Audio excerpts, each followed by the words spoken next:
Bonjour à tous, c'est le jardinier d'All Street. Bienvenue sur ma chaîne. Alors aujourd'hui, petite vidéo à l'improviste parce que j'ai décidé de te parler d'une société et de faire l'analyse quantitative de Boeing. J'ai décidé de te faire une vidéo sur Boeing et une vidéo quantitative sur cette société parce qu'il y a pas mal de scandales qui la frappent en ce moment, notamment avec des portes d'avion qui sont arrachées en plein vol, etc. Donc je voulais voir au niveau des fondamentaux et vu toutes les galères qu'ils traversent, est-ce que c'est une bonne société à investir ou pas? Mais bon, petit teaser. Je te laisserai voir ça dans la suite de la vidéo. C'est pas tout à fait le cas, mais si jamais ce genre de contenu tu l'apprécies, n'hésite pas à t'abonner, à liker et à partager la vidéo. Moi, ça m'aide énormément pour le référencement et on passe tout de suite à la vidéo. Alors, aujourd'hui, la vidéo va se décomposer en plusieurs parties. Donc, tout d'abord, nous allons voir les chiffres avec mon analyse quantitative. Ensuite, nous allons voir comment ça se passe au niveau de management, donc qui ils sont, etc. Et on va faire une petite analyse théorique sur le prix et la juste valeur de l'action pour faire l'analyse de la valeur intrinsèque d'une société. Allez, c'est parti, on se retrouve derrière mon ordinateur. Alors, on se retrouve devant Wise et comme tu peux voir, Boeing est une société américaine qui construit et qui commercialise des avions, que ce soit pour les vols commerciaux comme pour la défense, donc tout ce qui touche au militaire. Donc ils ont plusieurs branches, mais les principales c'est ceux-là. Et comme tu peux voir, rien que dans la présentation de l'entreprise pour Wise, c'est loin d'être une société de très bonne qualité, mais on va explorer ça tous les deux ensemble.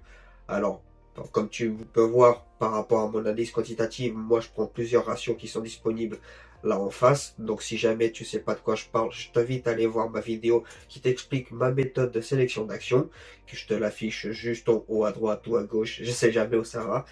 Donc on peut voir que le Priotrowski score est de 5 sur 9, ce qui est vraiment très faible. C'est dans la zone rouge, donc c'est quelque chose qui est vraiment pas bon. Donc on a un Altman aussi, donc ça c'est un score que je regarde, mais que je prends vraiment en compte pour mon analyse quantitative. On voit que le risque de faillite, il est énorme, donc on est dans la zone rouge, on est inférieur à 1,80. C'est quelque chose qui est très dangereux lorsqu'on investit dans une société où le risque de faillite, il est énorme. Nous avons aussi le Baynish M-Score. Le Baynish M-Score, c'est un score qui t'indique si la société fait de la manipulation comptable ou pas. Ça, c'est un autre critère que je prends pour mon analyse quantitative. Et comme tu peux voir, elle est dans la zone verte, inférieure à 1,80. Donc ça veut dire que c'est un bon score. Si c'est supérieur, là, tu dois t'inquiéter. Mais là, en tout cas, c'est bon. Mais bon, il y a là sur les deux ratios que je prends, il y en a un qui est pas bon. Donc on va continuer par la suite. On va sauter la valorisation, ça on le verra un peu plus à la fin. Donc comme tu peux voir sur les 5 dernières années, la croissance du chiffre d'affaires est que de moins 5%. Moi, je veux que les sociétés fassent au minimum 5% de croissance et le top du top, qu'elles fassent 10% de croissance par an. Là, c'est loin d'être le cas. Les flux de trésorerie, c'est affolant. Moins 20% de croissance sur les 5 dernières années. On va jeter un coup d'œil sur les 10 dernières années. Bon, bah, la courbe, elle n'a pas tendance à s'améliorer. Donc, on peut voir que sur 10 ans, ils ont fait une croissance de moins 1% sur le chiffre d'affaires et de moins 3% sur les flux de trésorerie. C'est vraiment ridicule comme croissance. Tu sens que la société, elle est en déclin. Ce qui peut expliquer aussi le fait qu'ils investissent pas correctement pour fabriquer des bons avions. Mais bon, je dis ça, je dis rien.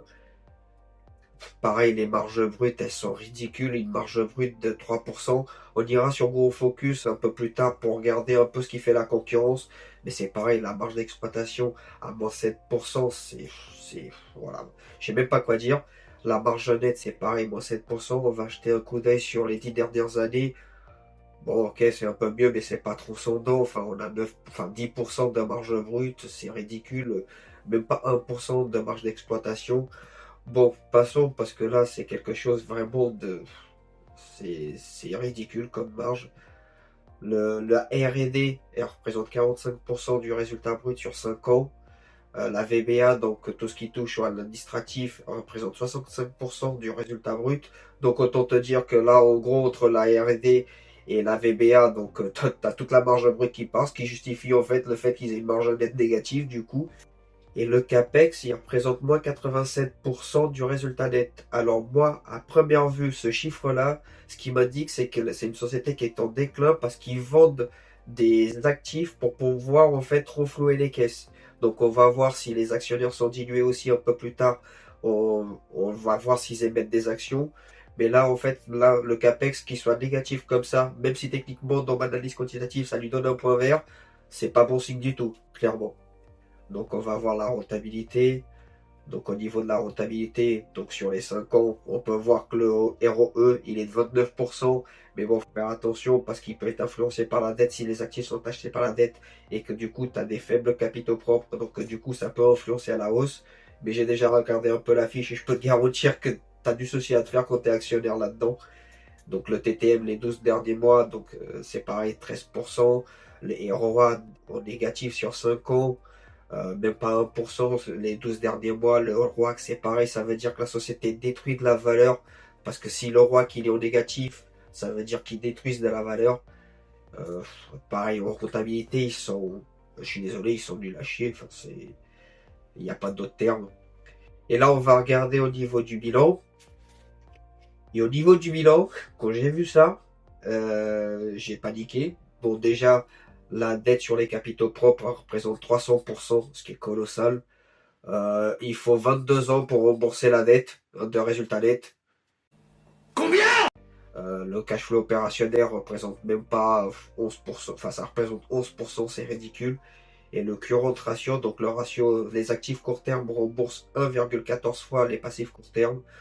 C'est bien, mais enfin c'est pas transcendant, mais bon, enfin, tous les ratios pour moi ils sont inquiétants. Et surtout en fait quand tu regardes au niveau de la structure, donc tu vois qu'ils ont de la trésorerie, c'est très bien, ils ont des actifs long terme, c'est très bien. Ils ont beaucoup de dettes, c'est une société qui est très endettée. Donc tout ça c'est la dette, tu peux le détailler, la dette courante, etc. Mais par contre, ce qui est encore plus affolant, c'est qu'en fait ils ont des capitaux propres négatifs. Ça veut dire que quand tu achètes la société, non seulement en fait tu perds de l'argent, mais en plus tu achètes de la dette. Et ben ça donne pas envie, hein, moi je vous le dis. Donc tu peux voir, regarde par exemple le cumul des autres bénéfices non complets, je l'ai expliqué dans une vidéo en fait sur le bilan comptable, je te laisse aller voir, je l'explique un peu plus en détail. Mais là concrètement la société, enfin c'est une catastrophe au niveau de la gestion. Au niveau du management, on peut voir qu'il y a eu quelques petits ventes. Là, c'est David Kaloum, mais bon, on va voir dans des articles que je t'afficherai un peu plus tard. Il a été limogé en 2024. Et c'est quelqu'un qui a fait la girouette parce qu'il a été partout et nulle part à la fois. Parce qu'en gros, il a eu plein de. C'est un dirigeant qui a changé très souvent de boîte. C'est un dirigeant qui a été partout et nulle part à la fois parce qu'il a plusieurs casquettes. Il a été plusieurs fois directeur de X ou Y société. Il n'a pas arrêté de faire la girouette. Et parce qu'il in the game, il n'a pas la peau dans le jeu. Donc du coup, c'est quelqu'un qui s'est pas investi pour la société. Ce qui pourrait aussi justifier son départ parce qu'en fait, il n'en avait rien à faire en fait de Boeing. Donc on continue. On peut voir que tu vois, effectivement, ils diluent les actionnaires parce qu'ils émettent régulièrement des actions. On va voir au niveau des 10 ans comment ça se passe. Ils ont eu une bonne politique de rachat d'actions, mais tu vois, depuis 2019, en fait, ils n'ont pas arrêté de faire de l'augmentation d'émissions d'actions. Ça veut dire qu'ils diluent en fait la part des actionnaires et ça, c'est pas bon. Et comme je t'ai dit, bah, ils versent pas de dividendes, donc du coup, depuis 2020, c'est une société qui est absolument pas rentable, donc ils peuvent pas verser de dividendes. Donc voilà, là on a fait le tour. Donc là je vais t'afficher la note, elle obtient un 4 sur 20, ce qui est ridicule, c'est le genre de société que je regarde même pas, mais je tenais à te la présenter parce que c'est le genre de société où beaucoup vont te dire qu'il faut acheter. Quand tu regardes que Gros Focus, ils estiment le prix à 240 dollars l'action. Moi clairement je mets pas un copec hein, dans ce genre de société. Donc il faut faire très attention en fait aux infos que tu peux trouver sur internet et surtout, même au niveau des sites, il faut savoir que beaucoup d'institutionnels détiennent ce genre d'actions. Donc ils vont essayer de te refiler la patate chaude. Donc évite de les croire sur parole et fais tes propres recherches.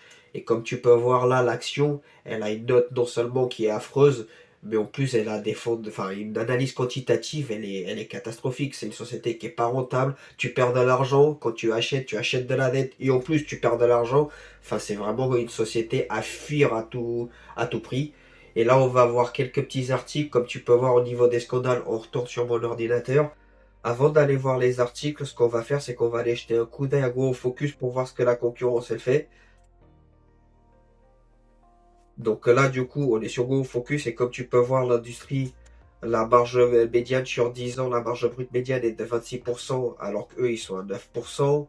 La marge opérationnelle, l'industrie, elle est à 6%, eux, ils sont à -1. Enfin voilà, tous les indicateurs, ils sous-performent clairement en fait leurs concurrents, ils n'arrivent pas à s'imposer, mais au niveau de l'industrie, c'est vraiment quelque chose qui est très mauvais. C'est pareil, tu vois, les scores, ils se confirment aussi sur Gros Focus. C'est vraiment une société qui a des fondamentaux pourris. Moi, enfin, je suis désolé, mais c'est le genre de société que je fuis à tout prix. Au niveau de l'actionnariat, donc tu vois, David Calum, il va dégager parce qu'en fait, je suis tombé sur ce genre d'article. Donc, vu qu'ils ont eu pas mal de scandales, en fait, au niveau des pannes, au niveau des avaries, au niveau des avions, forcément, la réputation, elle en prend un coup. Donc, du coup, lui, il a été limogé, ou il s'est limogé tout seul.